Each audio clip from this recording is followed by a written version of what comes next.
Off today with the French lesson. We have a French lesson and then basically five different games, like viewer games. If anyone wants to send any material in, feel free. Hey, Electric Horse, you got here early. Cool.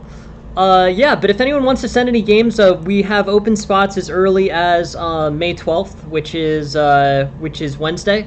In the morning, and yeah, definitely feel free. If it's something that interests you, please send games in. We have plenty of spaces and plenty of spaces the next week. Good morning, Aphelion. How are you? How's it going?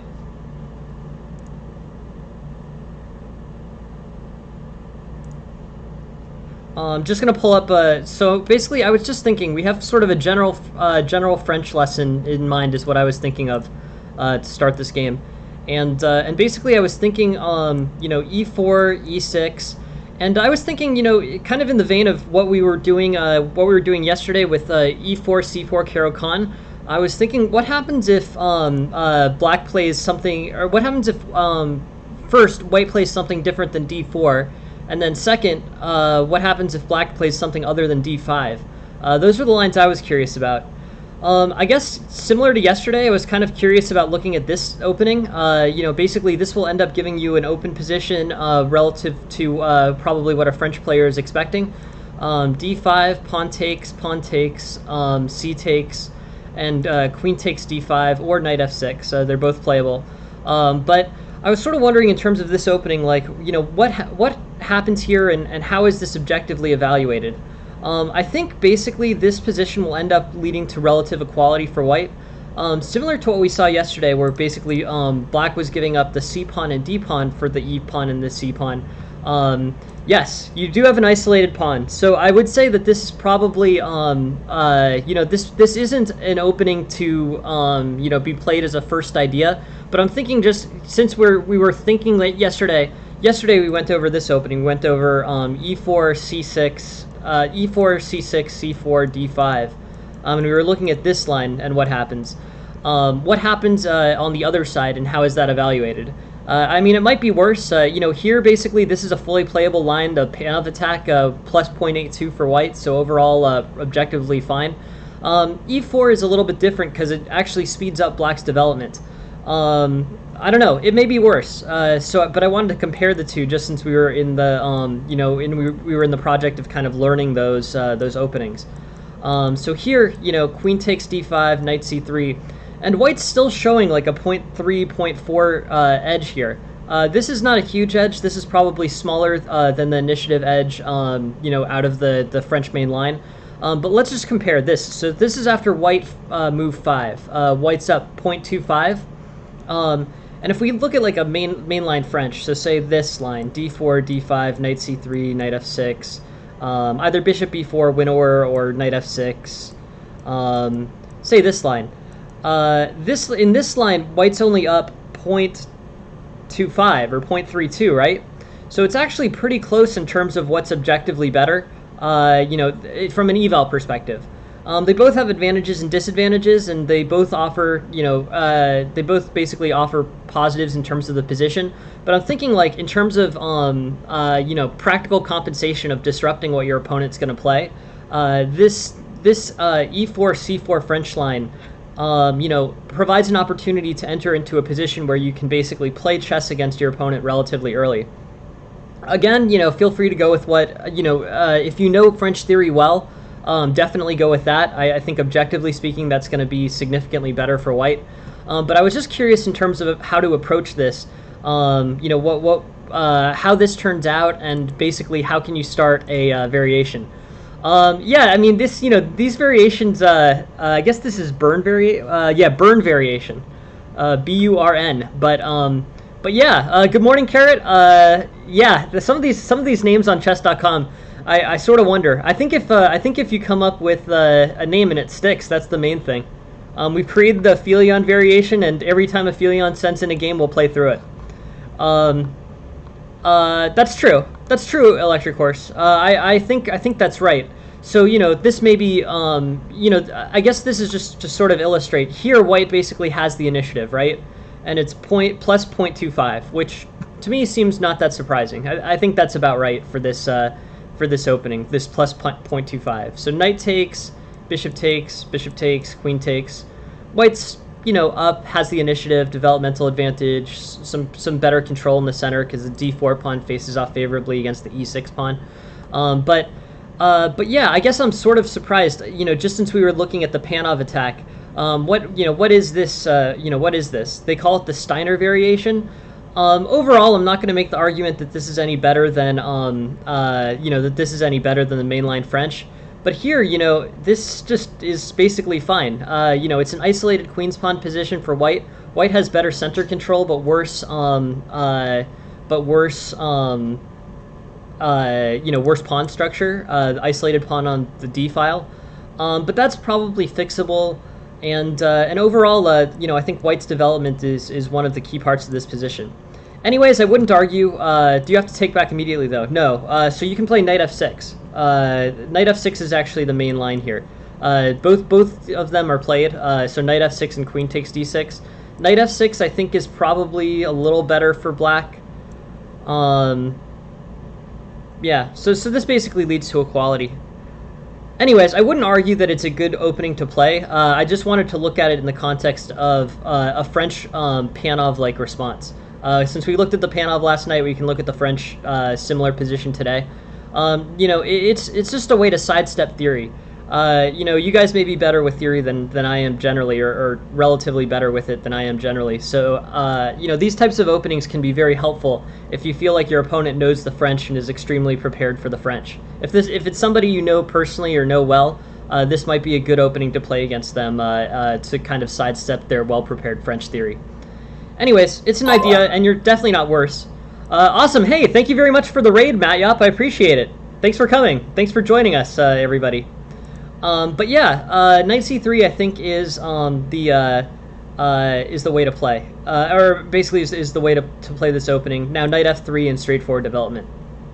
Anyways, I'm not going to make the argument that that's a good opening, but it is an opening and an approach to the French that goes along with it basically goes along with the Panov attack, similar to the Panov attack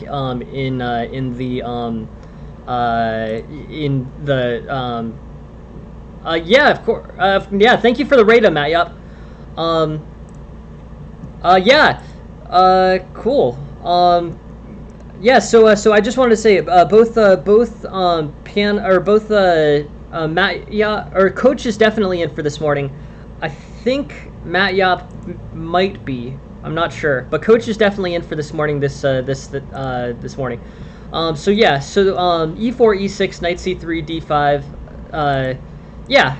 Well, this is the mainline French. So the mainline French is what I play most generally.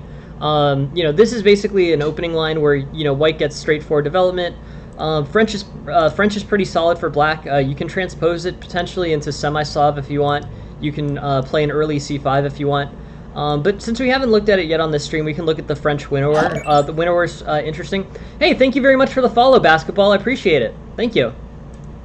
But yeah, yep, knight d2 is also moved. This is, I think, called the Tarrasch. Yes, Tarrasch variation. But they should basically both transpose into the French exchange. Frequently, White will take in the Tarrasch variation, and then you're in the same theory. Knight c3, knight f6 is also playable. Bishop g5, d takes, knight takes, bishop e7, and here basically we can spend. I think he's recommended it before, but the Tarrasch French is good. It transposes, but good. Yeah. So, I guess I want to take a big picture approach to the French, too. I wanted to show you that Panov-like thing, mostly just for my own curiosity, but basically the concept, and I'm drawing this from kind of classic theory, and a great book, which I would recommend to you guys, called The Ideas Behind the Chess Openings by Reuben Fine. One of the really good things about this book is it sort of teaches you the main concepts between each of the chess openings. And in the French, they basically give an analysis of about 6 different, 6 different pawn structures that can occur out of the French. But yeah, Tarrasch. I should enunciate it better. You're right. But yeah. Uh, I would say advanced variation isn't. I guess I'm using this not in terms of looking at the, I'm looking more at the pawn structure and not the move order here. This move order is reached basically by, it can be reached like this. This is an acceptable line. But basically what ends up happening in many French lines is you end up I wasn't focusing on the move order electric horse. Good question, though. I was thinking more about this d4, e5 pawn structure, however you reach it in the French. There's many mainline French lines that result in this pawn structure as well. Hey, thank you very much for the follow, Prince. Thanks for joining the stream. But yeah, so basically, whether or not white can maintain this pawn structure is a key determination in how good the French is. Basically, in the French opening, if the d4, e5 pawn structure can be maintained by white, then then basically that's going to be favorable for white, usually throughout the whole game. Black has two main shots to try to undermine this center, c5 and f6, and the goal for white is to either deal with these undermining moves or play them in such a way that the pawns can be replaced. So in that case, it would be c3 defending d4, or f4 defending e5.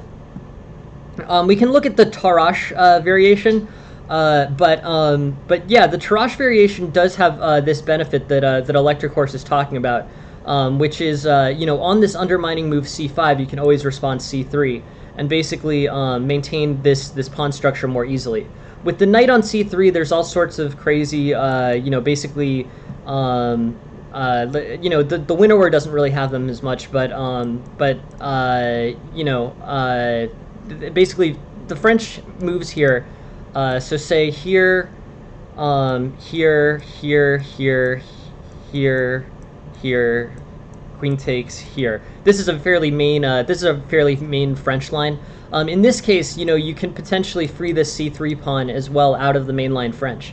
I guess this is called the mainline Alapin variation, but basically the idea here is, you freed this knight on b5. You have the choice of retreating it either via knight a3 or c3. Let's just look at what normally happens, but usually c3 is played here, and you get that same pawn structure that you're recommending out of the Tarrasch line. But the main idea that I'm drawing from Ideas Behind the Chess Openings by Fine is basically, the value of White's game here is dependent on how well he can, basically how well he can maintain d4 and e5 as a general policy. c5 can be played, f6 can be played, but f4 can be played, and c3 can be played in response. So, White will have the ability to try to maintain this pawn structure, and if he does, the positions tend to be good for him. If Black manages to disrupt this pawn structure by removing either one or both of the pawns, that tends to be either equal or better for Black. That's the main concept there between behind the chess openings. Or the French is a chess opening. So the Ideas Behind the Chess Openings by Fine talks about this. It gives like a list of like, I should get the picture just to show on the stream, but basically it's a picture of like 6 different pawn structures that can emerge out of the French. And basically however well this d4, e5 can be maintained by White is usually a pretty good indicator of both White's center control and White's overall standing in the game. So overall, interesting stuff. f4, c3, and basically White has definitely opportunities to hold on to this pawn structure here. Black can basically create problems early with things like here, say a knight f3, or say e5 here, e5, knight fd7, knight f3, c5. With an early c5 here, before c3 has the opportunity to be played, White doesn't really have the same ability to play c3 and replace the pawn on d4 with another pawn. So I just wanted to focus on the biggest view here. Maintaining these pawns in the French center is good for White. Generally, it gives him, basically you can see there's space advantage, center advantage for White. White has 2 pawns in the center, and Black has 1 pawn in the center, and it's pretty overwhelmingly controlled by White.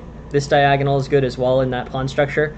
But usually you want to work pretty hard to try to maintain that pawn structure if you can as White. There are many lines in which you literally can't maintain it, but as a general goal, if you have the option to maintain the d4, e5 pawn structure in the French, you want to try to do that. I mean, I wouldn't do it at the expense of a piece or, I wouldn't go. It's not an absolute, but in general, if you manage to maintain that pawn structure without sacrificing too much, you can really play. Set yourself up for a good position as white. If f6, you can play pawn takes f6. That disrupts the pawn structure, or you can play f4. It depends on the situation. Sometimes there are tactical reasons to play pawn takes f6, especially after the king has castled. But yeah, f4 and pawn takes e5, fx e5 is probably, what you want to do in the theme of this opening. In practice, it's a little bit more complicated. Okay, cool. Yeah, so I hope those are interesting. So I think in general, basically looking at the Steiner variation versus the Panov attack, the Panov attack holds better as a general plan. The Steiner, it depends on the situation. The situations that I'm actually referring to are situations in which black will have to retake with the g-pawn. You still don't want to take, you still don't want to disrupt e5. Like, basically, as a general baseline policy, don't play e takes f6. I'm talking about, like, specific tactical situations in which you can, in which it advances an attacking situation for white to play pawn takes f6. Like, if you have something along the lines of, like, g4, h4 already played, then e takes f6 becomes a much more reasonable move. Too early, and it disrupts that pawn structure that's so valuable that I'm sort of talking about. So I wouldn't take it as an absolute, but I would keep it in mind, I would keep in mind both things. Maintaining d4 and e5 is almost always good for white, and it's worth, working to maintain that pawn structure and replace pawns that are taken with the c and f pawns. But at the same time, if you have an opportunity to execute tactically on the king side, you can occasionally play pawn takes f6. I realize those two things are kind of conflicting, but in chess, there's a lot of situationally specific things that can be, more. I mean, basically, in conflict with print. There's a time to do practical things and a time to do principled things in chess, and the principled thing there is the main theme of the opening, but the practical thing can also come up and be useful in your games. It is. Yeah, it is. No, it's true. And the ideas behind the chess openings, has some great... hey, thank you very much for the follow, Extincture. Really appreciate it. Thank you for joining the stream. So yeah, chess is very hard to generalize easily. And I think that Ideas Behind the Chess Openings by Fine, which is a super classic book, basically does a sort of good job of explaining this. Like, it says that these are the ideas, not the rules of the chess opening. Like, it's basically, the ideas are a very good general guideline, and it's good to understand conceptually why the ideas are there. But at the same time, it's always about practice as opposed to basically it's basically about compromise between what you do in practice and what you do in principle on this topic. But anyways, very interesting, and yeah, thank you very much for the questions, Electric. It's actually super helpful. Anyway, everyone should feel free to ask questions, and yeah, so Ideas Behind the Chess Openings by Reuben Fine, great classic book. It reads very easily relative to most chess books. Basically, it has a lot of pictures. It doesn't really go through the lines that deeply. I mean, maybe it'll go through 1 or 2 lines per variation. But it really explains the concept. You can basically read that book front to back without ever having to, like, set up a chessboard almost. And reading it front to back in that way, you will learn a lot about how to, about how to play openings and about the basic concepts in these openings. Then you can come up with, your own plans, and you can memorize lines, and you can look at actual specific lines. But that book reads extremely easily. It may be common domain, so you might be able to find it on the internet. But I'm not sure about that. It's a very old book. It's probably 75 years old or more. So yeah, on to the first game. Thank you very much for the questions, Electric Horse, and everybody always feel free to ask questions. Like, it's super helpful in terms of explaining where we, basically what we can do, and like it really helps focus the analysis for people to ask questions. So always feel free. Ideas behind the chess openings, unless I'm getting it wrong. Let me make sure. I'm just looking it up on my phone right now. It's I think it's Ideas Behind the Chess Openings. Yeah, The Ideas Behind the Chess Openings by Ruben Fine. Really a classic, and easy to read. Is one of the things that's super helpful. Yep, that's the one. But yeah, I like that one a lot. It just gives very practical understandings of the openings. It doesn't really like go into the lines too deeply, but it does a great illustration of the French. I think to be completely honest, PDF. I don't want to speak because I have a hard copy version of it, but I think it might be public domain, which is always good if you're looking for things to study from.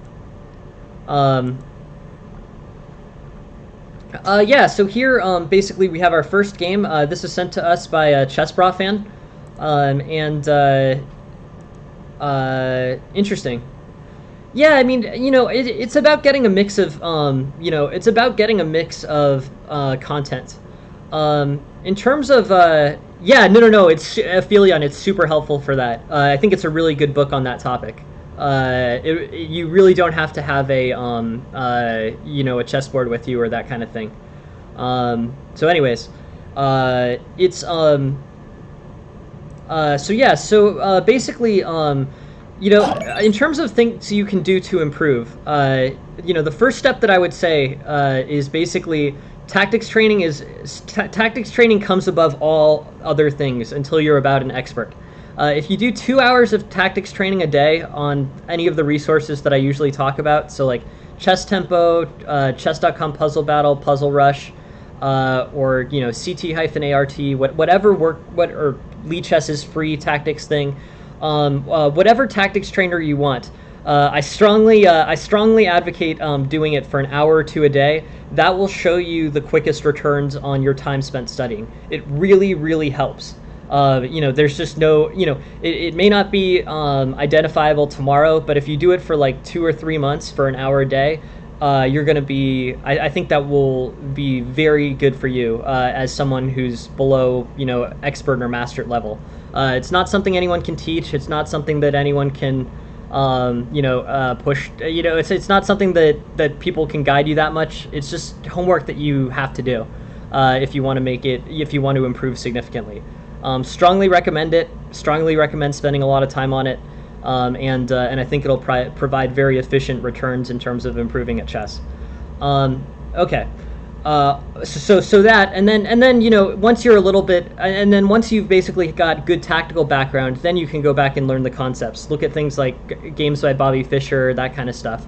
But the Ideas Behind the Chess Openings is a good book for people at class level still. You don't have to have you don't really have to have a book or a chessboard with you, and you don't really have to disrupt anything. I read it a few times. Used to write it going to work on the train.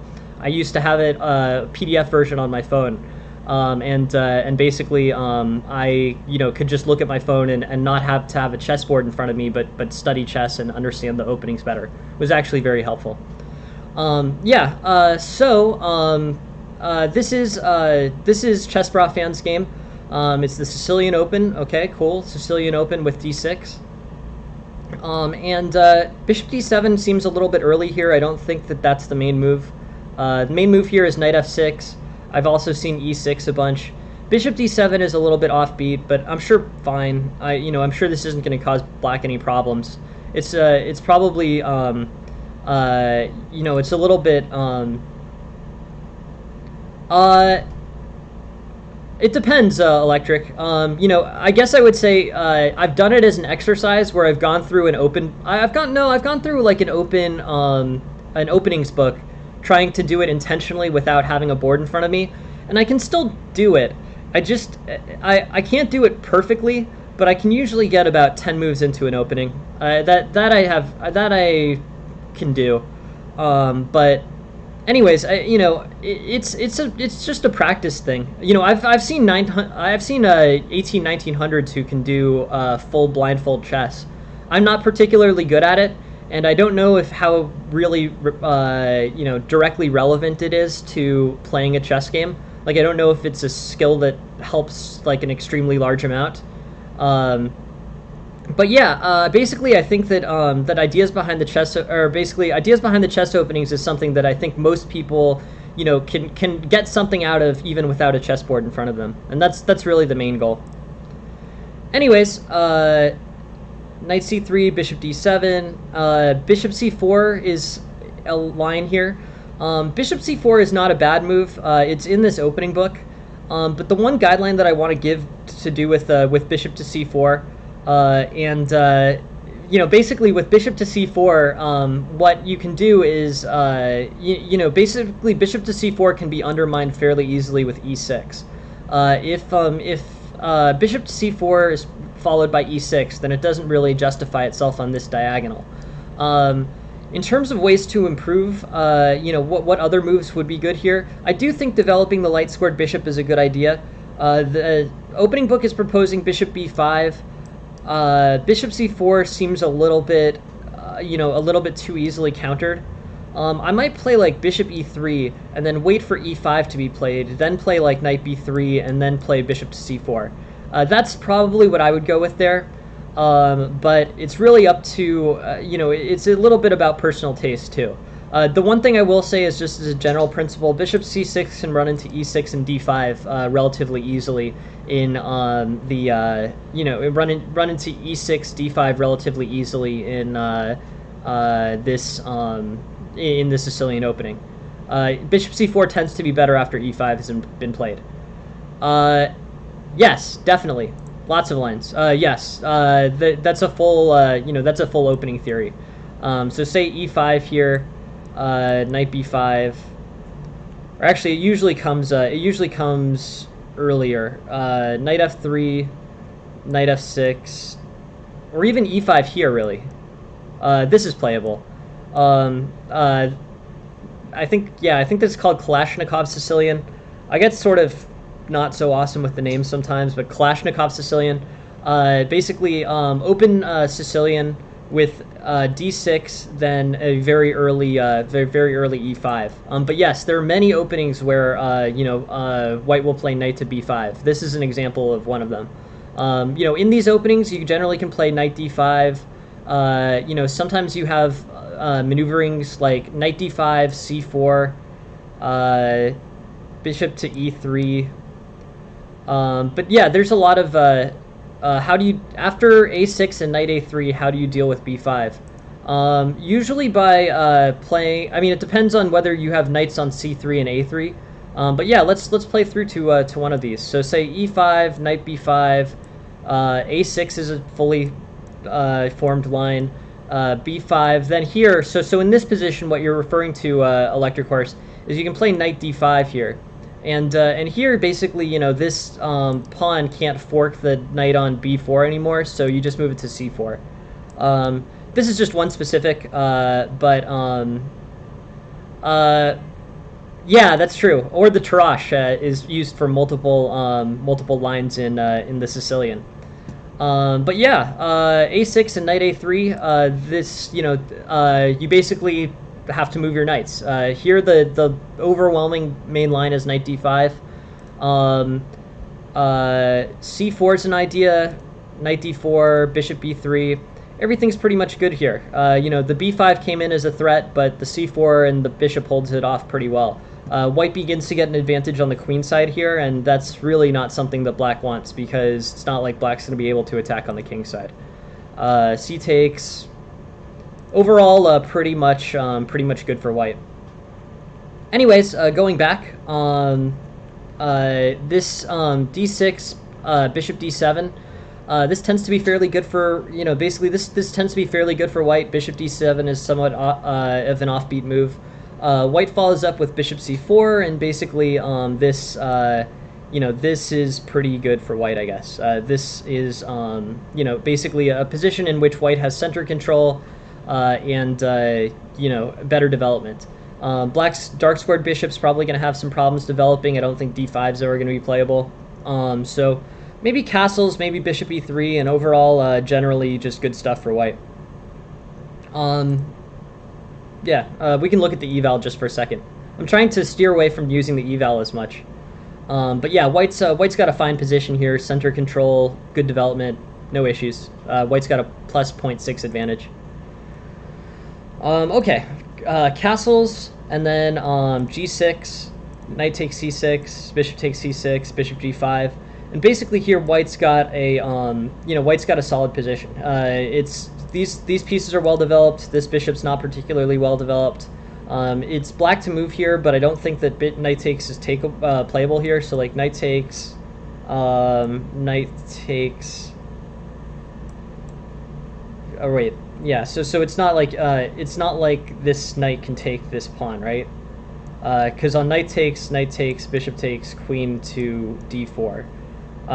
So yeah, that's just a potential way that this can evolve. But anyways, going through this game, going back to the game's main lines, bishop c4 early, g6.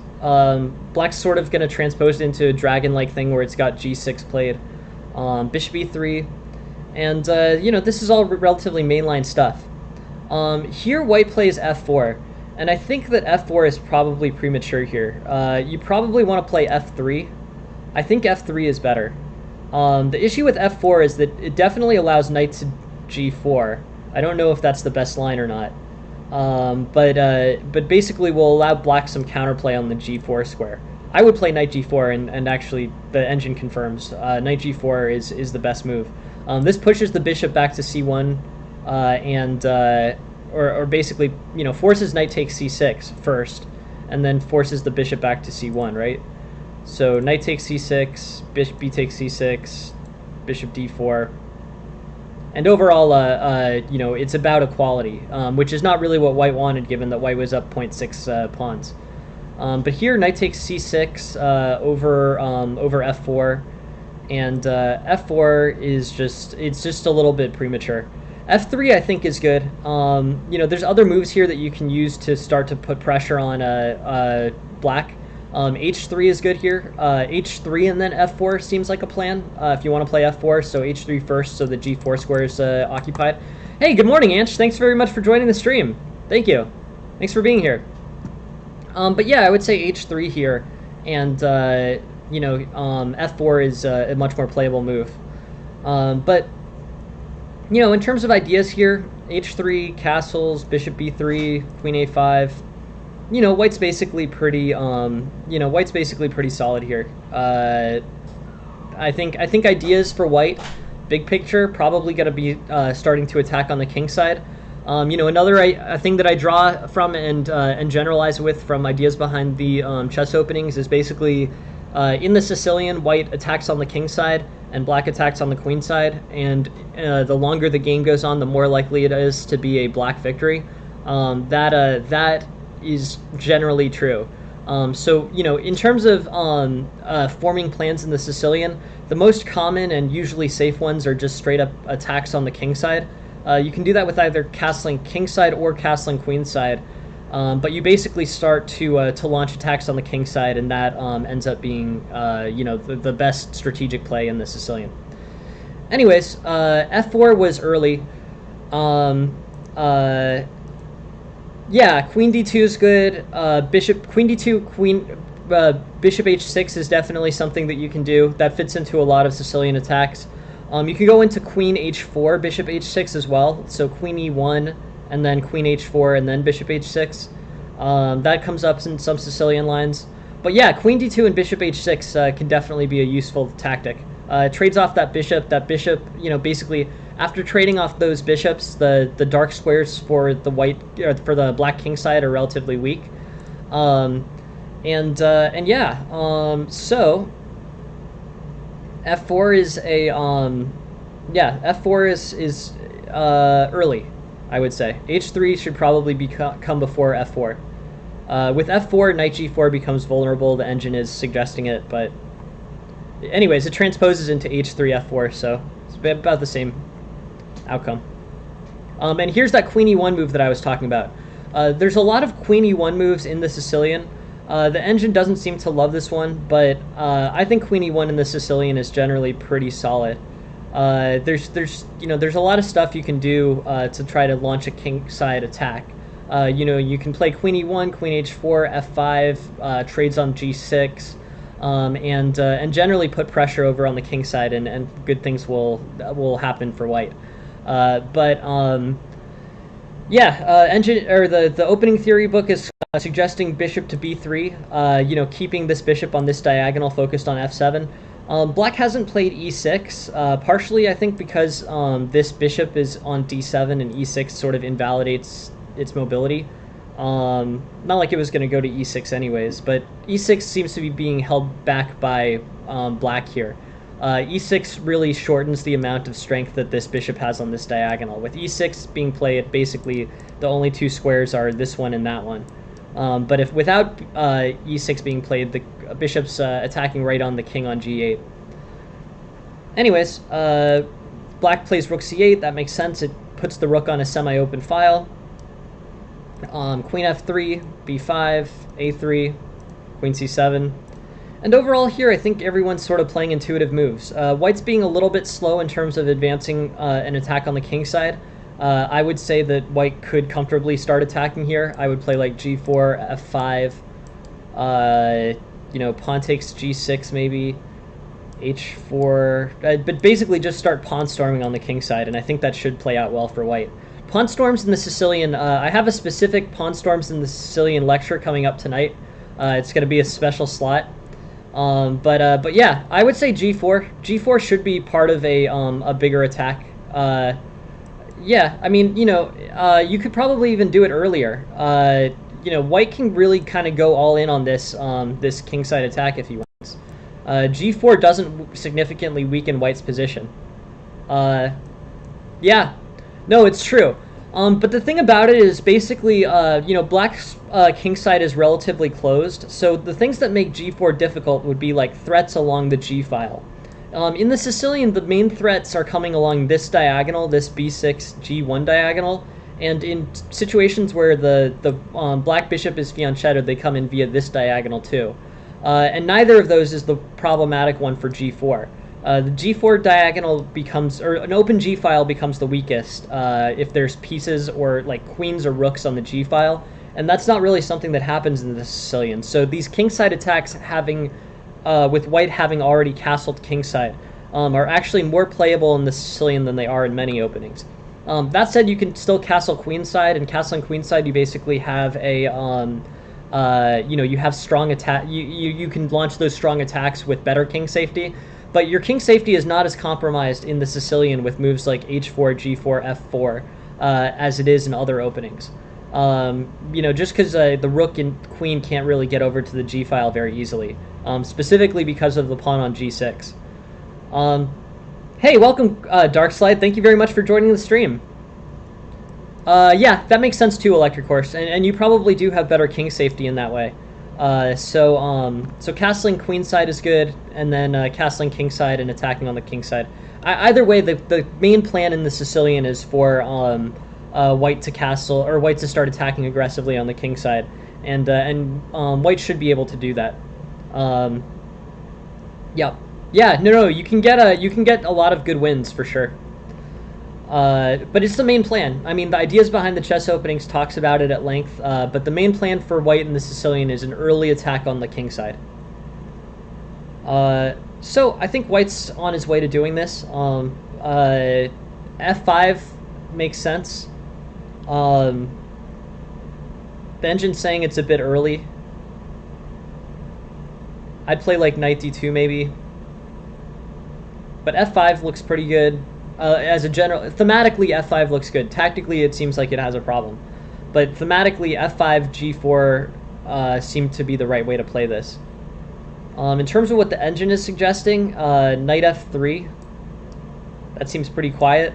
I would assume that with knight F3, G4 is coming up soon, but... Let's see what knight F3 plan is. Knight F3, queen 7, D1. Okay, queen h4. It's going to be f5 and g4 coming, like this kind of stuff. The engine has a the engine has some interesting attacks. I mean, I think the engines are basically the you know, engines I think are the most objectively correct way to play. But they do come up with some very inhuman feeling ideas. So g4 I think is what I would play. G4, Queen h5. But yeah, sounds good. G4, bishop takes, pawn takes, knight f6, and now Queen h5 and threats on h7 seem right to me. So anyways, I think that should be pretty good. Let's go back to actual game. Actual game comes with a super early f5. I sort of like this. I think that white needs to start this attack at some point. This probably isn't the soundest way to do it, but I agree with the general principle there. b4, and then I would play knight to e2 here. Knight to a4 sort of takes the knight and puts it in positions that aren't thematically appropriate. Like, basically, if you understand the basic... So this is kind of an important concept in terms of understanding openings. If you understand this opening concept here, you play knight e2 and then knight f4 probably. You don't play the knight to the side where there's nothing going on for white. White wants to mobilize more force to attack the king side, and the way that you would do that would be like knight e2, knight f4, and generally this would be good for white. Why does the engine like b4?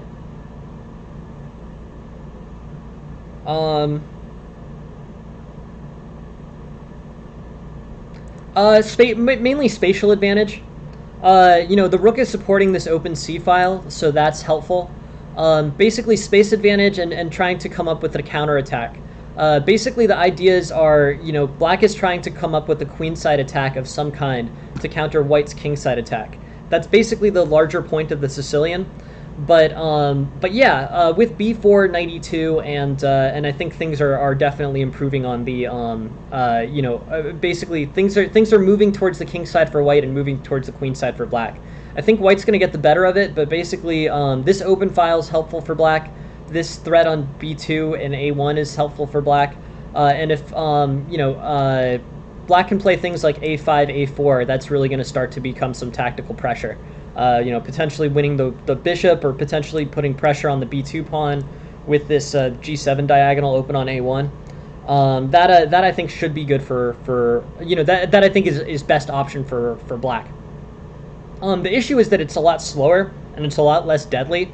Like when white attacks on the king side, he's basically attacking the king. When black is attacking the queen side, he's like attacking the pawn structure and the rook. So both in terms of severity and like speed, black has attacks on the queen side, is going to like pick up more space on the queen side, but is going to end up basically having a queen side attack countering white's king side attack over here. Anyways, I would move knight e2 as opposed to knight a4. Knight e2 is the direction, but b4 is also good, and I guess maybe this is the more direct tactical reason. This knight is defending this pawn here on e4, so anywhere after b4, this e4 pawn is hanging.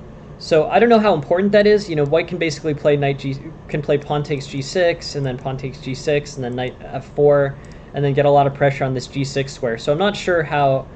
Again, this is not the tactical way to do it. You trade off the knight on c6 first, but you're going to end up with pressure on the king side here. So f5 hangs e4 is the main reason why things are preferred to f5. From an attacking and thematic perspective, it makes sense, but I think that white probably needs to come up with a way to defend e4 first. Knight f3, the engine move doesn't do it. Knight takes c6 might. Maybe. I'm wondering how white's supposed to tactically defend e4 here. Yeah, no, this tactic is definitely worth paying attention to. Bishop to f2 could work, I think. b4 and then knight to d5 maybe. It's difficult to calculate it super quickly, but in any case, the main theme of this game is to play f5 and start attacking on the king side. I think that's the best idea for white going forward. f5 starts this attack, but it runs into the tactical shortcoming this e4 is falling. So knight ce2, then maybe knight takes e4, then I would play queen h4 here. Got to be careful with tactics though. Knight takes c6, bishop takes c6 probably is better. Then either pawn takes or knight f4. It's tricky. It's tricky. And this is a complicated tactical position. Hard to do quickly. So yeah, in terms of advancing the situation, I guess I would say, f5 thematically makes sense. Is queen takes b4 a move? Not really. I would say queen takes b4. I mean, I don't see it ever. Yeah, I don't think it's going to be worth winning that pawn, to be completely honest, for white. Thematically, it doesn't fit in with the rest of the game. Basically, if you put attacks on this king, you do it with all the pieces: knight d5, knight f5, bishop h6, queen h4. The attack is generally going to be focused on this king. Spending white's time basically, picking up a pawn here, I think is kind of a marginal choice. Knight ce2, it's continuing the attack on the king side is probably a good idea.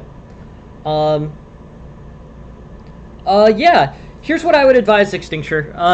I think knowing notation is not necessarily that good an idea. You guys are raising a really interesting point, which I think is a really helpful thing that you're doing. I think it's probably might be a good idea to have like a beginner class and then a non-beginner class. I wouldn't have thought of it unless you guys said something, but since you brought it up, I actually do think it might be really helpful to have everyone's at a different place with their chess development, but since you guys are bringing up the topic, I do think it might be helpful to go over the basics, like knowing notation. And I guess I would say notation is probably, notation's not as important as learning the underlying principles of the game. But I really appreciate you guys, I really appreciate you guys bringing up the topic, because it is a good point. I probably should, have something that fits into a more beginner type section. We're all at different stages, and we're all sort of learning different things. Different things are useful to different people, but I really want to thank you guys. I really want to thank, I was talking to a few friends, and yeah, I think that your idea of moving into the the more beginner free lesson space, you're really giving me a good idea of focus here. So I appreciate that, and I think both of those ideas are good. Maybe a more advanced and a more beginner class. I think that's an excellent idea. I really appreciate it, and I wouldn't have thought of it unless you started saying something. But it really is helpful in terms of you guys bringing that up. So thank you very much, Electric Horse. Thank you guys very much for the feedback. I really appreciate it. And yeah, Extincture, here's what I would do from your rating. I guess I would say, what you should do, Extincture, is you should go on to chesstempo.com is a really good site. They have tactical puzzles, and they'll really help you see the board better. There's also one, I think it's called the Chess Tactics Workbook. This is a really good beginner book. This is the one that I know well. This book here was really helpful in terms of learning. This Chess Tactics Workbook, I'm not trying to place a product. I don't know anything about this person or anything about this book, but this one was really helpful in terms of beginner tactics. This is the classic that I know. Sure. Yeah, no, but anyways, you raise a really good point, guys. I do think that it would be helpful to set up a beginner course and a more advanced course. The real point here is to try to make chess lessons free. Chess lessons will be free, and it's basically one of these things, like, if you can get free chess lessons or paid chess lessons, you would definitely want to get free chess lessons. And since we can give free chess lessons, that's what everyone should have. My goal is really just to be accessible here and to try to make chess lessons free for everyone. And I recognize that sets up different needs for different groups of people. So you make a really good point about beginning chess, and I think I'll come up with a good solution for the streams on that soon. But you're really adding something very helpful here, and I appreciate you bringing it up. Thanks. Yeah. And yeah, feel free to join the Discord server. Yeah, Chess Tempo is great. And also, if anyone has like good suggestions in the in the chat or anything, feel free to just say something. But do I consider learning notation important? Not as important as learning how to play effectively. Notation is one of those things I feel like you just sort of gradually learn by diffusion. You could spend a day or two like learning how to do it, and that might help, when you're reading chess books and that kind of thing. But no one ever taught me how to do it, to be honest. So I just sort of learned chess notation by experience. But it might be efficient to learn how to do it. Interesting. Yeah, Extincture, I think there's great opportunities for you to improve. The main thing I would say is just tactics. This chess tactics workbook that I'm showing is a great one, and you can find other ones that are kind of similar to this, at various levels. This is a good beginner workbook. The important thing I guess I would say is just to make sure that it's free, or as close to free as it possibly can be. Chess Tactics Workbook is a good idea. Cool. Interesting. I don't know specifically what, I guess I don't know specifically what you're referring to, Extincture, but, learning chess notation is something that I think you, like, let's just figure it out. Learning chess notation. I think that something just really general, stuff like this, this type of thing, will be very helpful in terms of learning how to do chess.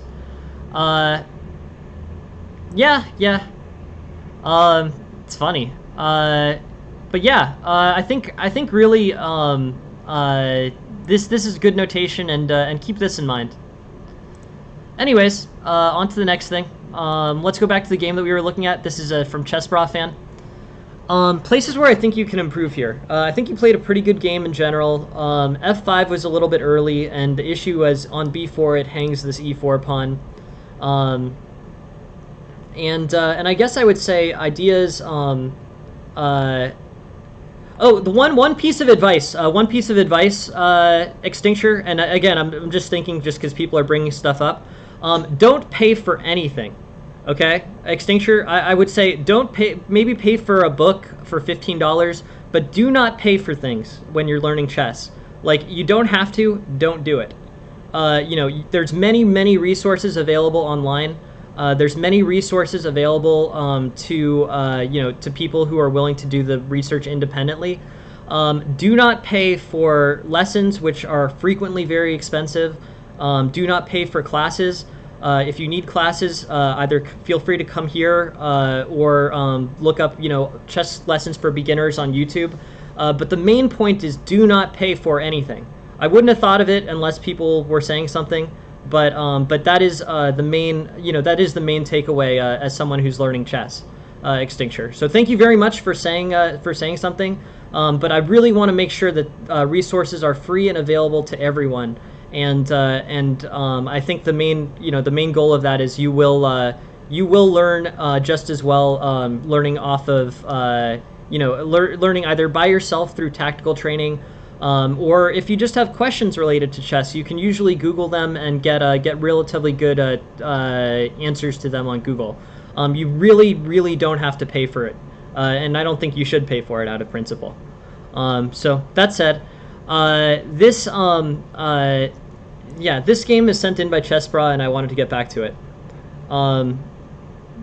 I wouldn't have thought of it, but I appreciate you guys bringing things up, and every time you bring things up, I think of new things. So, really appreciate it, and thank you very much for thank you very much for asking the question, Extincture. Cool. Awesome. Going on with this, Chessbra's game is interesting. In terms of improvements, I'm serious. There's many free resources out there. Please go with those. I really recommend it. I don't want to make any money doing this, and I think chess should be fun, so don't spend any money on anything you don't have to.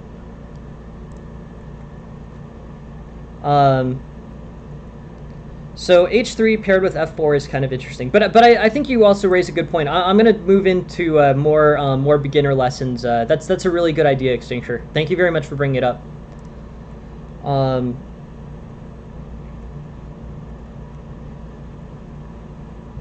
Okay. Um, F5 versus B4.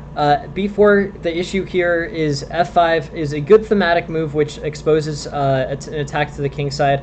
But on that issue, basically you're forced to move off of forced to move off of the E4 square. Knight to D5 I think is a good idea. Knight to E2 I think is a good idea. But the E4 pawn is sort of hung here, so you might as well move it. I would say knight a4 is not the right way to do it. You know, the main idea in the Sicilian is you're attacking on the king side, and feel free to play queen to h4.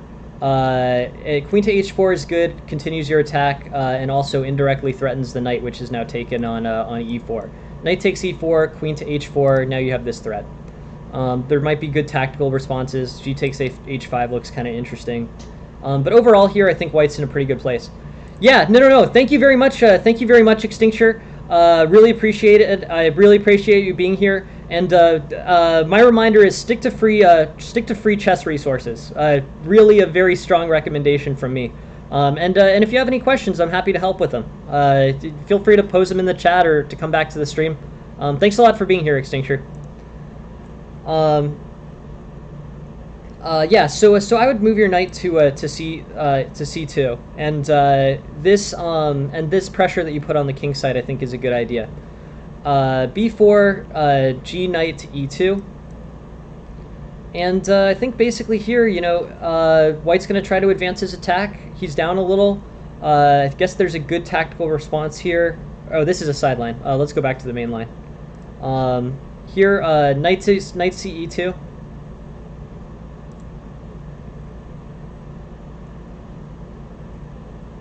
And white's attacking on the g6 square. Pressure on f7. And white's good. Maybe knight to d3, knight to e4.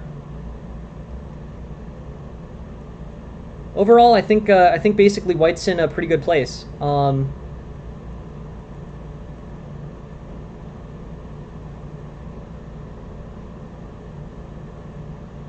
In terms of improving the situation, what can you do?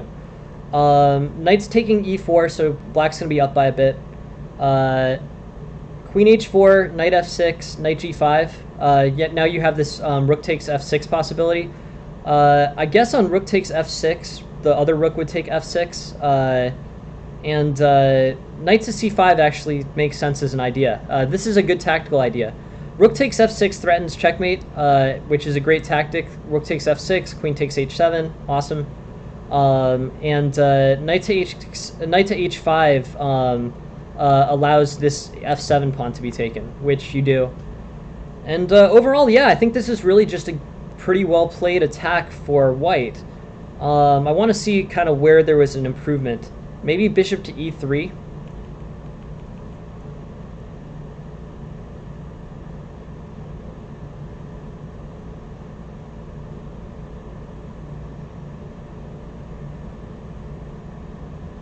Yeah, probably bishop to e3. But yeah, interesting situation.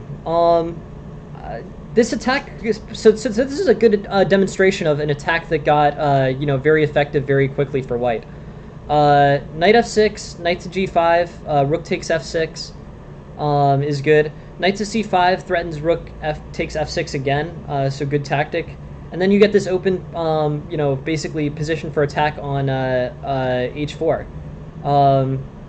So I would go with maybe rook f5, but overall here white is in a pretty solid general place. Where would I? Yeah, it's kind of a bummer. This attack should be convertible to a win. I want to find the exact situation. Bishop takes, king h8. And then you have mate in 4, so that should do it. So you've done a great job.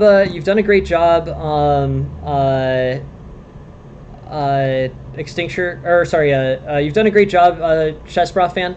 But what I would do here is play something along the lines of g4. But bishop takes g6 is even better. This is basically this is a mate in 4. You've played tactically well to break open the king side. I think knight c5 was a real strong move, really good thinking, because basically it blocks off this rook. The issue is you want to play rook takes f6 and then play queen h7, this does that effectively. So now you can play rook takes f6 and play queen h7, and then get pressure on f7 here. Bishop takes g6 turns this into a mate in 4, and overall, I think this this was a missed mate in 4, right?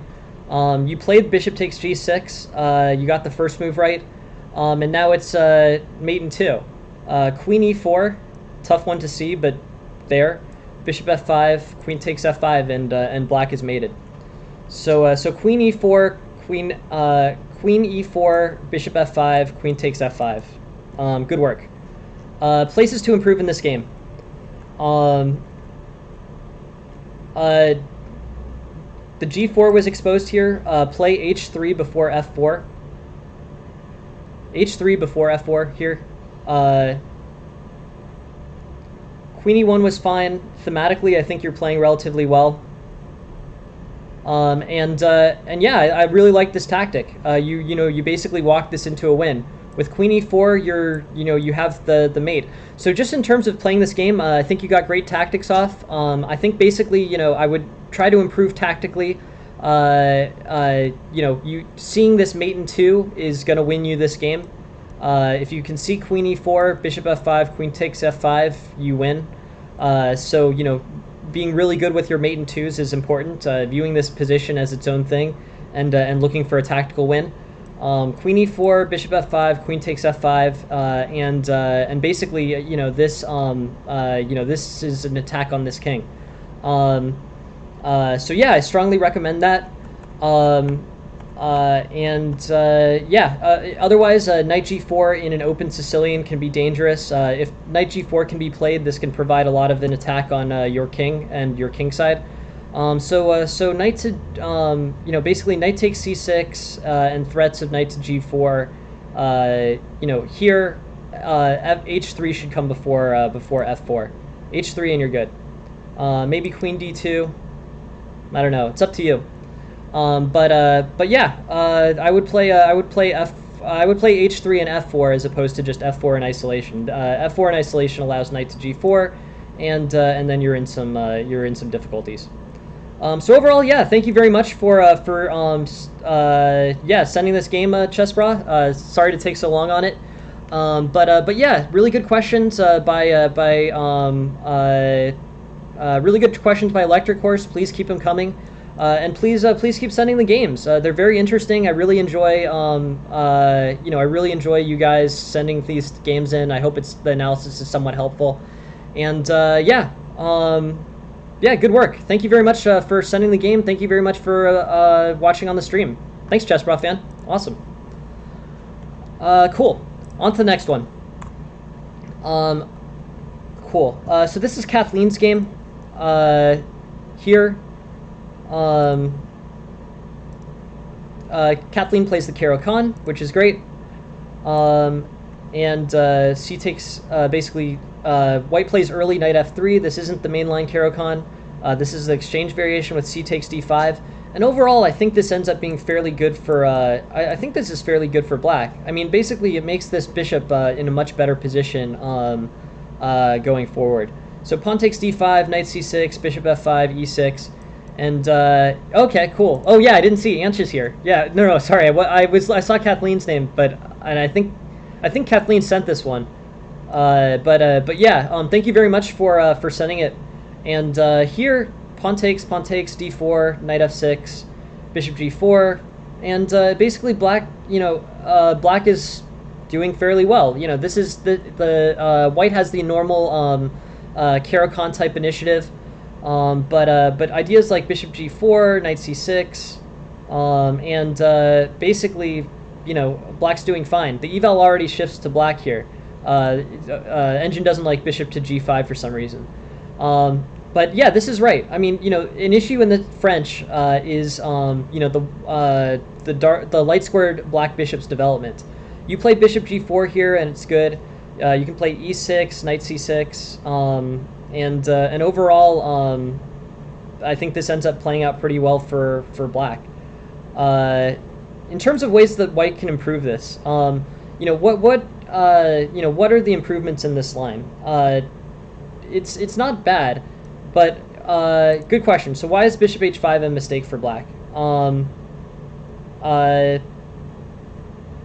G4 gives white a big spatial advantage. One of the main problems with playing h3 g4 in a general sense is it ends up putting pressure on so h3 g4, and then this bishop has to go back to g6. Here, white hasn't committed fully enough to castling kingside. One of the main reasons why h3 and g4 tend to be bad for white is because white is castling kingside and his king safety suffers. Here, this is basically fine for white. This is like a space advantage, and it gives the bishop potentially the ability to develop to g2.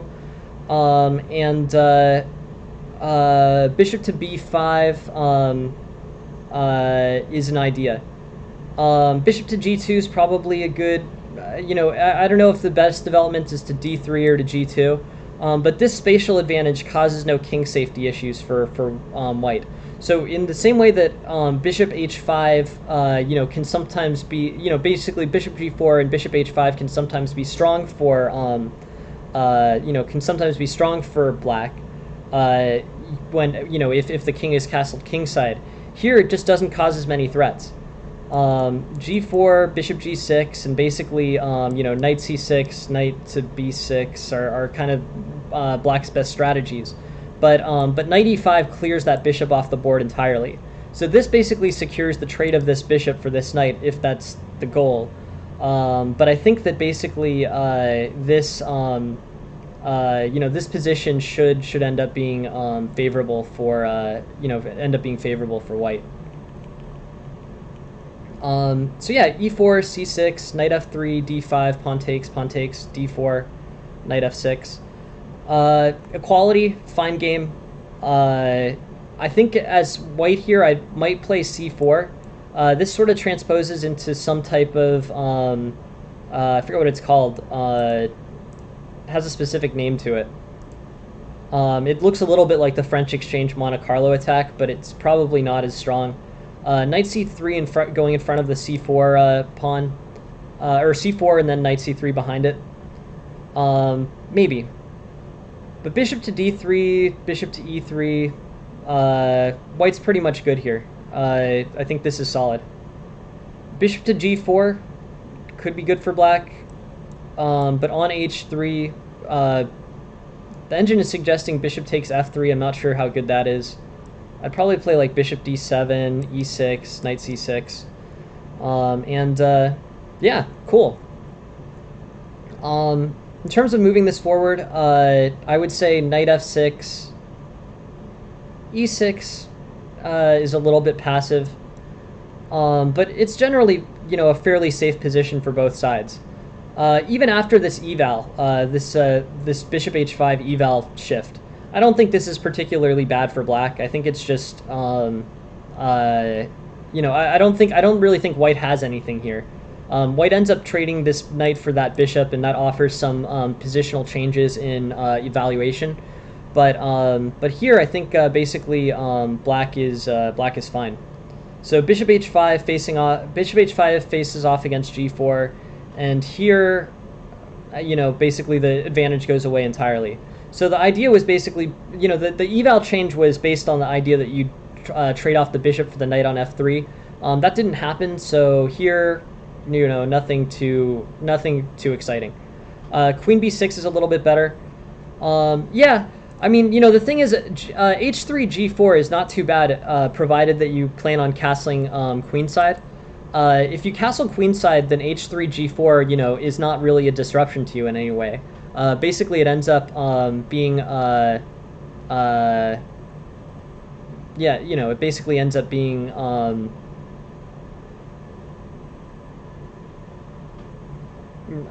it sort of advances an attack. It doesn't create any kingside weaknesses. Here, a plan going forward, if you're really interested in capturing the, capturing the advantage, g4, bishop g6, something like bishop to f4, knight to e4 maybe, queen I don't know, knight takes, bishop takes, queen d2, and you can castle queenside if you want. Or sorry, this hangs a piece. Fantastic. Queen e2, and then castling queenside I think should end up being pretty good for white. Yeah, queen to e2, and queen to b4. So overall, I think white's good. Both sides are fine. It's just it's a it's a game. It's basically not a a position where there's a whole lot going on.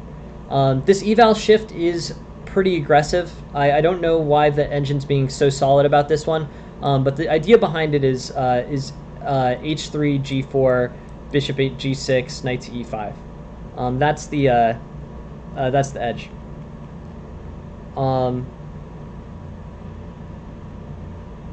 Rook b8 rook b8 makes sense. Putting your rook on an open file, I like this. Rook b8 facing off against b2. That makes sense to me. Bishop takes f3, pawn takes f3, castles, h4. And basically, black's in pretty good shape here. I think h6. So I want to see exactly where this sort of the initiative for white basically slipped away. I think from here it's about equal, but I think when I think this is the move. I think the big improvement here is queen to d3. You could also try g4. The engine is recommending g4, but just from an intuitive perspective, queen to d3 is a better way to handle this threat than queen to e1. With queen to d3, basically you have defense on this bishop on bishop takes f3, queen takes f3. So yeah, I guess I would definitely say you can improve here by playing queen to e3 as opposed to queen to e1. Queen to e1 will lead to this pawns getting doubled, but queen to d3 I think basically is a way to improve this and more safely. Here on bishop takes f3, queen takes f3, and your pawn structure is fine. The big shift in eval comes when the pawns get doubled on the f file. So pawn takes bishop, and this king is exposed here. So knight e2 is how white, the engine is suggesting move this forward, but overall here I think that the eval is shifting away from black when basically the eval is shifting away from white and towards black as soon as the pawns get doubled. If the pieces just trade off completely here, white will have a vulnerable pawn structure in the endgame. a5, f4, pawn takes, bishop takes, rook b1, and here maybe like I don't know, h6 is what the engine is suggesting. I might play queen a5. I mean, white's already got these doubled pawns. The only issue that could come up is if you, I guess here, now that I look at it, the thing that I would do in this situation even is play h6. Certainly h6 before h4, or certainly h6 after h4, but before h4, h6 is good because one of the only advantages of white's doubled pawns here is that it provides an open line for this rook to attack on g1 to g8. With h6, bishop takes h6, bishop takes h6. Basically, no kingside issues for black whatsoever. This is all completely fine. If you play but if you play the bishops away from there, like if you did what I initially thought was a good idea, queen a5, bishop takes, pawn takes, black's king safety is already, is also probably still fine. But the improvement is that, white can now use this g-file to attack. Black can also use this g-file to attack, but it becomes an overall more double-edged position. Here basically you have, here you have a situation in which only white has an exposed king. It's an interesting game.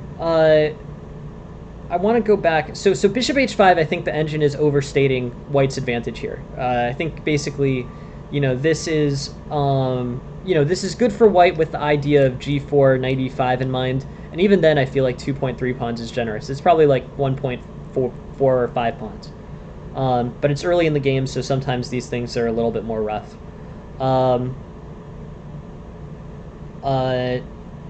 White's better, but the eval shifts once black can double these pawns on the f file. I feel like that's where the change in eval really was.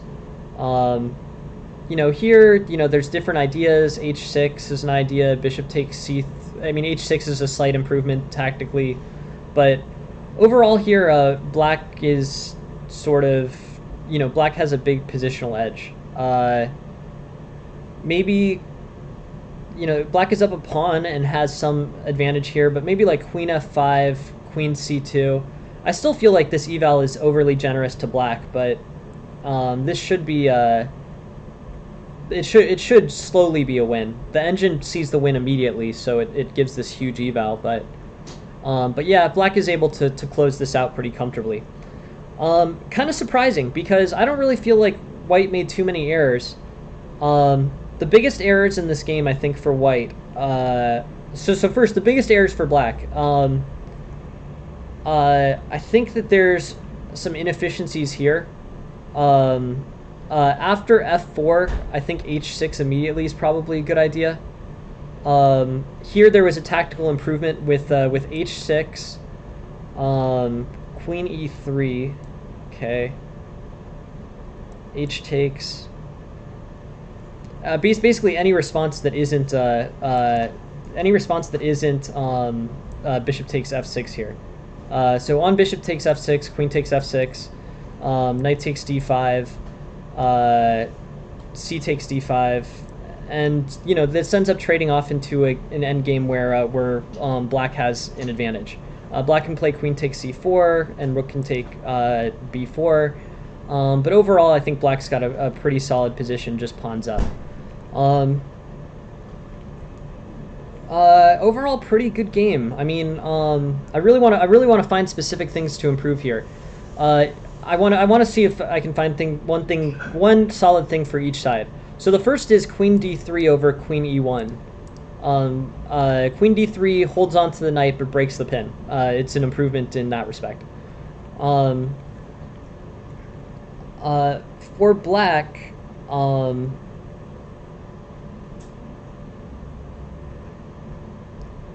I mean, bishop takes c3, I guess, is somewhat inefficient, but not really that bad.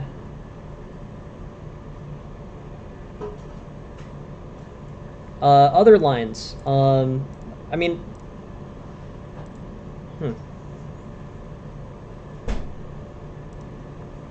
I mean, I guess we can look into that bishop h5 move. Sure. Yeah, no, not at all. No judgment. I mean, never. There's never should be any judgment. I think it's basically, basically this, in this situation, it's, I'm having trouble finding obvious errors in this game. It's a pretty well played game. Queen d3 over queen e1 is the only one that I can think of, but.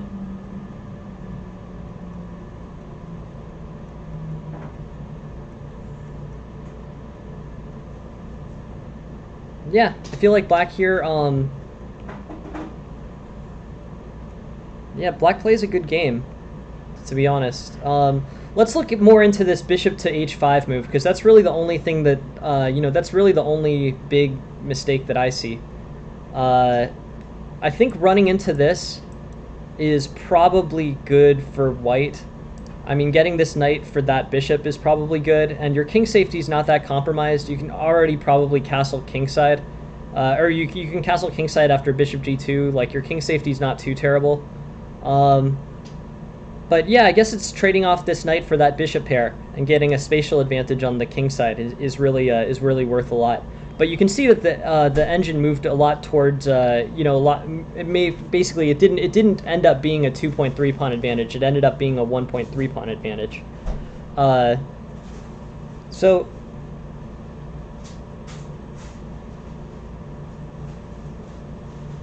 Rook b8, queen c7, I guess. Queen c7, bishop d6.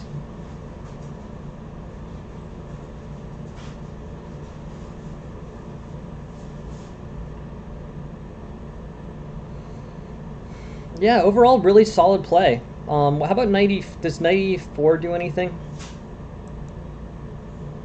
Nope. Rook takes, knight e4. Yeah, that's a different way it could have been played.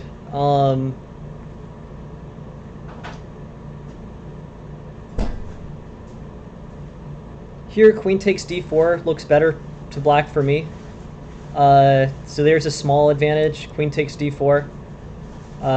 You know, I figure if you're black here, you probably just want to, you know, you want to be careful, but you want to basically build up a big material lead.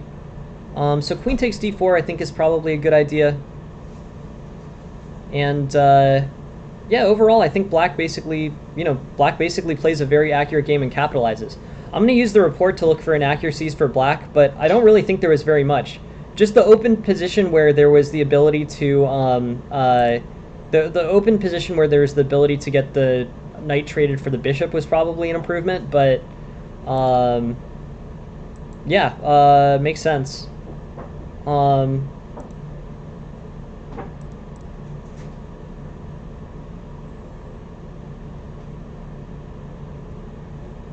Yeah, solid game, really. What were these 3 mistakes?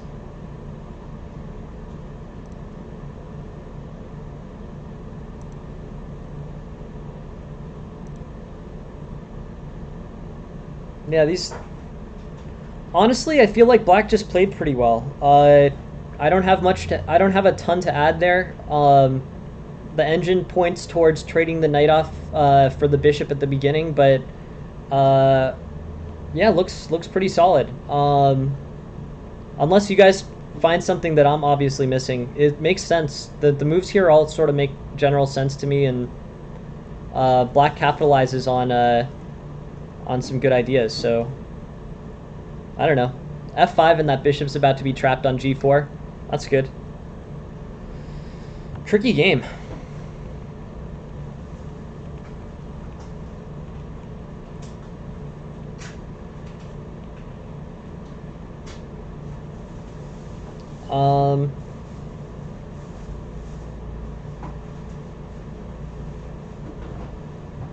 H6 here, maybe.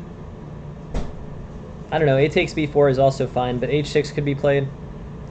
I don't know. Really good game, guys. Thank you very much for sending it in. I don't have much to add on that one. Maybe look at that you know, the consequences of that knight taking on g3, but really solidly played by black. Some slight inefficiencies maybe after, you know, the game was already decided.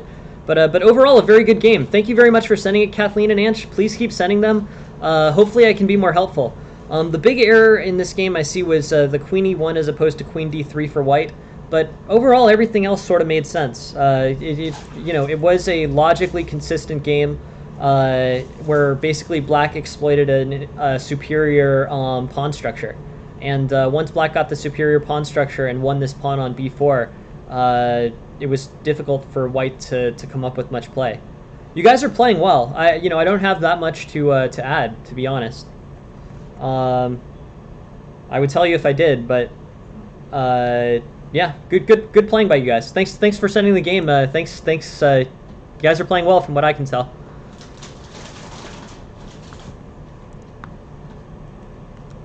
Okay, here's Coach's game.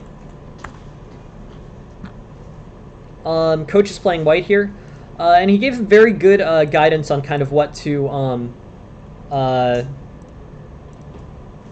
he gave very good guidance on what to look for here. So he wanted to look at 23 f5, and he wanted to you know, basically look for the knight, you know, basically look for the middle game knight development and knight maneuvering here.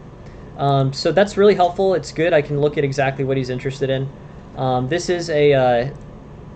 is basically an opening line where you know, bishop b4 comes early, bishop d2 gets played, and yeah, white's developing. In terms of, you know, what's commonly played here, bishop d2 is played often. Bishop takes d2 is played less often. And then here, queen takes d2 is the main move for white. The advantages of queen takes d2 versus knight c3 or knight takes d2 is probably that you can play knight c3 later in this opening. If you play queen takes d2, you can develop the knight to c3 and get center control. If you if you play queen takes d2, the knight develops to its natural square. With knight takes d2, you don't really have the same ideas with the knight. Now the knight is mainly a supporting piece, supporting moves like e4, e4, d5, queen c2, but it's just not very challenging. It's not a challenging move for white to play. Queen takes, knight c3, white is good. So here I would say castles, knight c3, d5, e3, and queen e7, and basically white's got a pretty solid position. I'm thinking something like bishop d3, bishop c2, queen d3, threats on h7 look reasonable.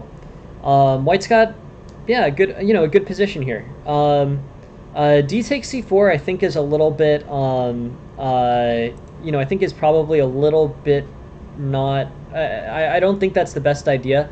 I think both sides here probably want to maintain the tension in the center. C takes d5 is often not a good move. Basically it ends up freeing the light squared black bishop, which can become an important thing in this opening. D takes c4 is also probably not the best idea, basically because having like a solid semi-Slav structure is good for black, and also because it kind of diminishes black's center control. Here, white has control of the center, and with d5 that white still probably had slightly better control of the center, but it was more ambiguous. So yeah, ideas. Knight d2 as opposed to queen takes d2, that was a difference. Now, white might as well play g3, bishop g2, because basically the knight's, or the c4 pawn is going to be there, or the knight's going to replace it. But bishop g2, g3, bishop g2 makes consistent sense. That's a reasonable place to develop the bishop. And now, with each succeeding move, the diagonal for that light squared bishop is going to get more solid. Knight e8, e4, knight d6, and basically here, this is good. Queen b1's an idea, knight c4 is an idea, knight c4 paired with bishop to e4 is an idea.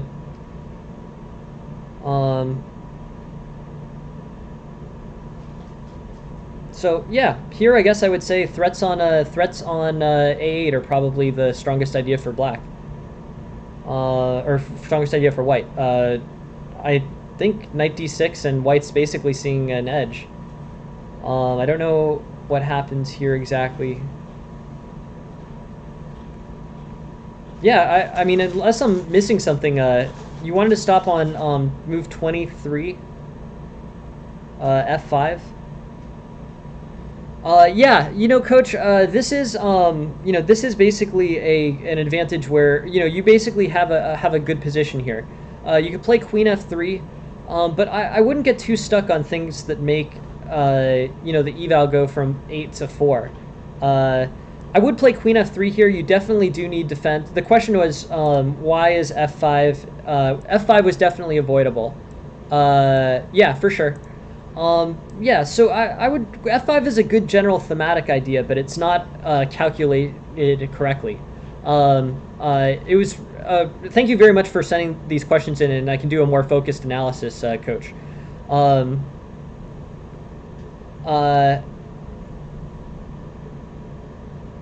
For sure. Yeah, no, that makes sense. The main thing here is you've got a great game. This is looking good. I would play queen f3 and hold on to, basically hold control of this e3 knight. This is sort of a tactical thing. It's like, I don't know if it was that much of a problem. I think f5 makes sense in the thematic concept of attacking the king side here. But I think that the issue is you don't recognize that the knight is hanging.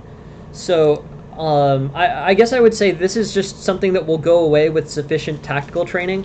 Like if you do more and more tactics, you're going to have better and better chances of making sure that you don't make mistakes like that. Queen f3. is Queen f3 is a good move. Puts a lot of pressure on d5, puts pressure on a8, and defends it so you can play f5 comfortably the next move. It's just a recognizing the hanging piece basically. Puzzle battle in particular is really good for this. When you play puzzle battle, you start off with like 10 puzzles in a row. They're all kind of material hanging pieces like this. They're usually played from what would be the black perspective in this position. But they help you really recognize these types of positions. These things come up all the time, and it's just making sure that you don't make errors and miss the hanging pawns here is really the advantage for white. Queen f3, queen e3 is getting held, and basically threats on a8 I think are a good idea here. Knight takes, pawn takes, bishop takes, and white is in a good position. Even after f5, white is in a good position. But in terms of improving your game, this is just a tactical thing. There's no book or there's no coach that can really help you with this. This just needs to be, training in front of the computer, looking at positions similar to this, and with positions similar to this, you will, get better and better at recognizing when that knight is hanging, and as a result, won't play f5. I don't not like f5. F5 makes sense. I think f5 makes plenty of sense on the next move. You play queen f3 and f5 the next move, and you get all this pressure on the king side. That's great. But here instead, you're really in, basically you're giving up a piece that you don't need to be giving up on. Queen f3 maybe, and you're fine. But yeah, overall, great idea, great playing. Really, good stuff, makes sense. What suggestions would I make? I guess, I don't know. Queen takes, so you develop the knight to c3 more naturally. This just goes also with the opening book. Queen takes is the more common response, but it's justified based on, bringing your knight to a more natural and more challenging square for black. I think you've got a good general game here. Definitely, I think you picked a good time to start moving an attack over to the white side, or to the black side. You have this discovered attack on a8, which is good. And now you're solid. Now you should have a sufficient material lead. So it ends in a good place. And the things that I would change, I would look at queen takes d2 instead of knight takes d2. That's a pretty small one. And then it really just comes down to a tactical error. At the end of the day, these are just tactical positions, and being extremely accurate tactically is necessary. To become an expert or master-rated player, you really just have to be very, very accurate. F4, F5 wasn't a killer here. You were already up and you were playing a great game, so it's not much of a problem. But here with F5, you're gonna have pressure on the, basically here with F5 you're in a good place.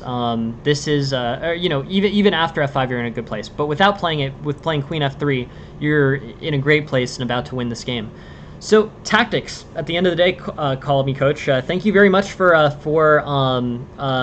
sending in the game, and thank you very much for bringing this in on the stream.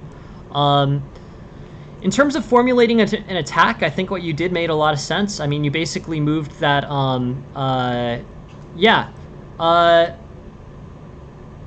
Yeah, more is always good. Definitely more is always good. Every master has done thousands of hours of those. I promise you. It's a lot of puzzles. It's really you need your pattern recognition to be as good as possible. All masters do it, and that's that's the way that you move forward. It's just time. It's weightlifting. Just time spent on that stuff. But yeah, you have a good basically, you had a good game, and with a little bit more tactical precision, you wouldn't have had any of the eval shifts. You still won, and that's great. That's great. I'm glad you won, and good job, performing all the execution needed to win. But that ended up being, but F5 I think is a move that with enough tactics training you're definitely going to be able to improve upon. So yeah, thank you very much for sending that in, Call Me Coach, and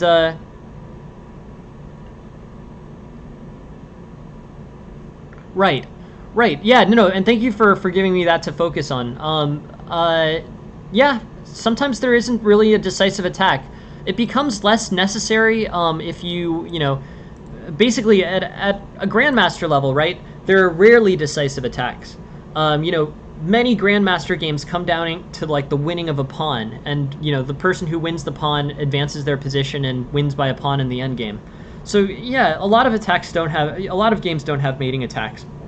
The important thing is that you play solidly and you improve your pieces and you make sound, purposeful moves. But yeah, not every game ends in checkmate. A lot of them just sort of, you know, one side wins a pawn, the thing goes to an endgame, and you win in the endgame. You know, those are less exciting games probably, but many games end that way. Here, white is up. White is not. Materials are equal, but white has the initiative. White will probably be able to turn this initiative into winning a pawn, but yeah, the mate may just not be possible. The important thing is just keep improving your pieces, make trades that make sense, make purposeful moves, and you know, attacks are methods to create a winning position. If you can create a winning position without you know, forming an enormous attack, by all means do that as well. But yeah, very interesting. Thank you very much for sending that game, Call Me Coach, and please, yeah, please keep sending them. Super interesting. I hope that's helpful. And yeah, no, tactics. It's just you know, it's just such a determining factor at club level. So yeah, good game, Coach. Good win, and good stuff. All right, 2 more games. Thank you very much for sending it. We have Smiggy's game, and we have one other one.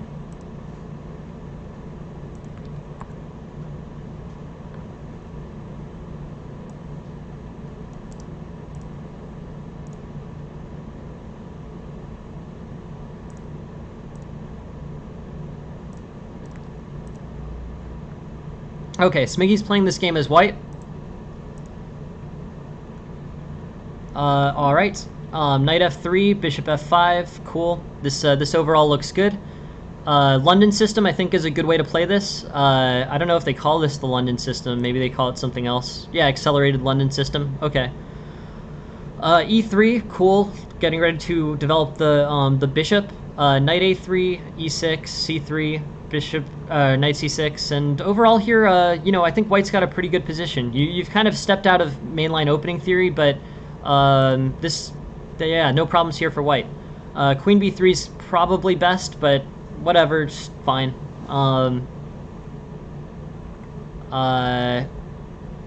Good. Okay. So here you run into some difficulties. Queen takes f3 hangs a piece. This is a tactical concern. Knight takes or bishop takes is better.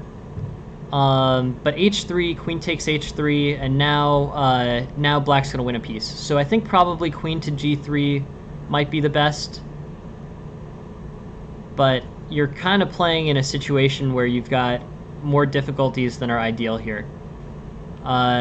This was a good idea, good counter tactic. But pawn takes d3, queen takes g7, queen f6 refutes this for black. So tricky. Good counter, good idea, good general idea. You know, basically coming up with a counter attack to counter the thing, or counter your opponent's attack that's inevitable. But this ends up being pretty good for white. Or this would end up being pretty good for black given best play. It ends up being pretty good for white. Now you're pretty close to equality. Maybe bishop g3. King c2 I like. King d2 I also like.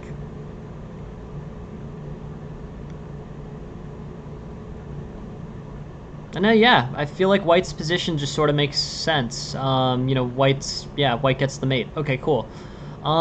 So places where white could have improved. You know, you won this game, so probably naturally less places to improve. Knight a3 is correct. You know, don't be afraid to, if you're getting threatened like this by an aggressive knight on the b5 on the fourth rank. Don't be afraid to play moves like knight a3. Knight takes, bishop takes, and overall here, yeah, I like White's general position. E5 and queen. I mean, maybe you can try. I don't know. I was wondering if there is a better way here, but bishop h2, queen g3, and now White's you know, White's basically in pretty good you know, in basically pretty good situation.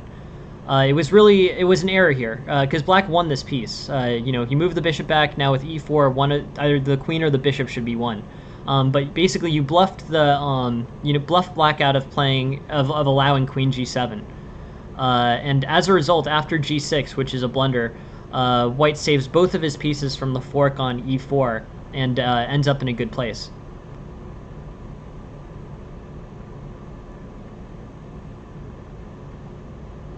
Hey, welcome back, Electric Horse. Thank you very much for joining the stream. So f3 is good. King takes. I think, was it Electric Horse who was proposing I do beginner lessons now? I like that idea, though. Whoever said it. I think that was me. Oh, okay. I was like, I know the horsey makes an L, and that's yeah. it. But yeah, that good call on that. So yeah, I like it. I like that idea.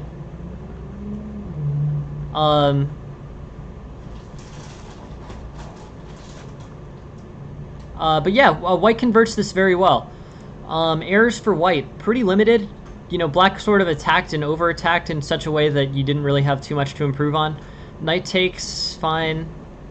And this, you know, basically, the only error here was one that was a few moves in. This is literally, I think, the only error in this game for White. It all made sense other than this. Was just, you have to play g takes here. The issue with queen takes is that it allows this e pawn to advance twice with tactical wins. So on e5, you play bishop to h2, and yeah, I think everything's pretty much good. Bishop to e5 here. This is good. Good for White. Yeah. Thanks, Electric. Yeah.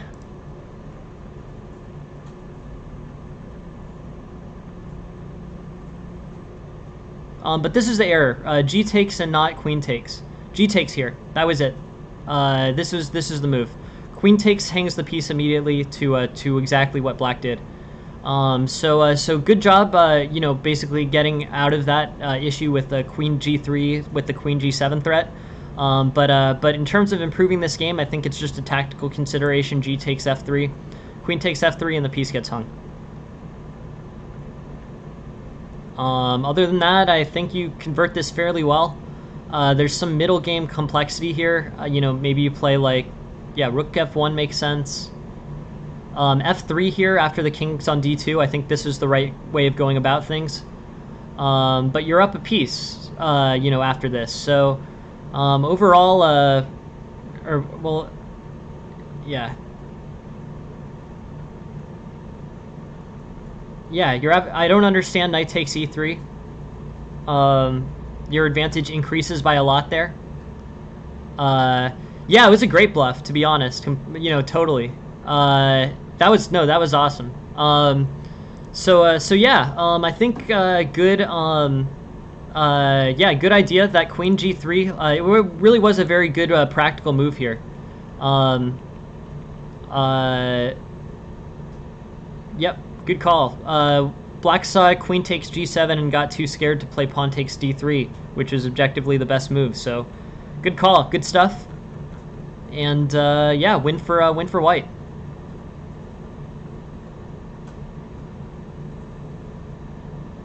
Nice.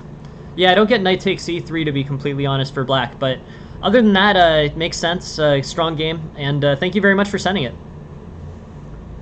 On to the last game of the day. Or last game of the morning, sorry. This is Matt Yop's game. Thank you very much for sending it in, Matt Yop.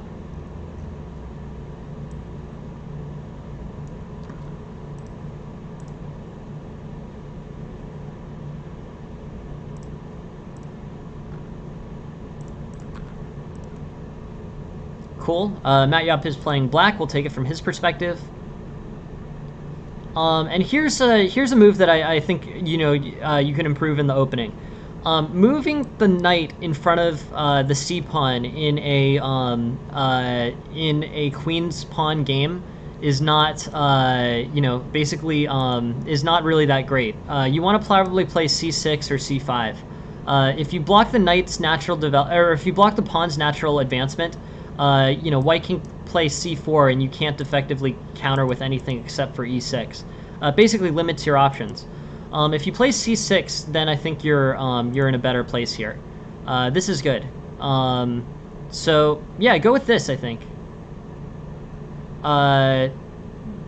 Be prepared to play knight d7. That's the more common move in a queen's pawn opening. I think that's more generally sound. But by this point, you're really in great shape. Your opponent misses the fact that the knight is hanging. You play knight takes d5, and then win. Yeah. So.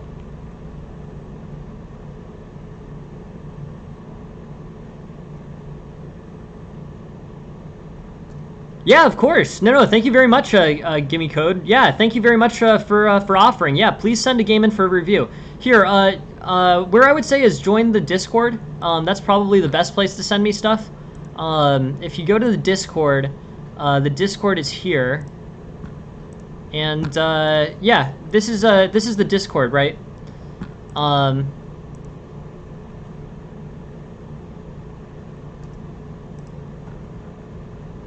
So definitely don't play knight c6. Play what you're most comfortable with. But knight c6 gets this pawn stuck. What to do instead? I think this seemed to work. And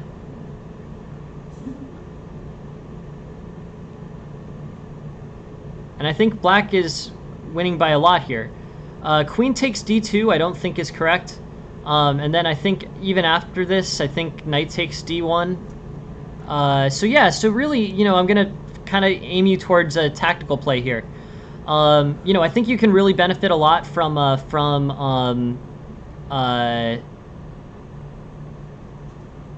I think you can gain a lot basically from streamlining your play. Basically, like I think with better tactical play, you can win this game much more easily. So the places where I think better tactical play might be helpful. I think knight c6 in front of the c pawn is, gets the c pawn stuck. I think that this was a good tactical find. The knight on d5 was hanging. And then here, you have the opportunity to take the queen, but you don't. So knight takes d1 was the basically the move here that would have improved your position the most. So knight takes d1 is a good play. Knight takes d1 and then king takes d1. That makes more that makes more sense to me, and I think gives black a better position. So here, yeah, great job recovering the queen. Here I think you've got a good play. You probably just want to trade off the rook here. If you can trade off the rook on d8, you're going to be in a good position. And overall, I think it's interesting. But the way to maximize, I guess, is probably just to I guess I would just say this. This game has a lot of volatility. Let's take a look at the report.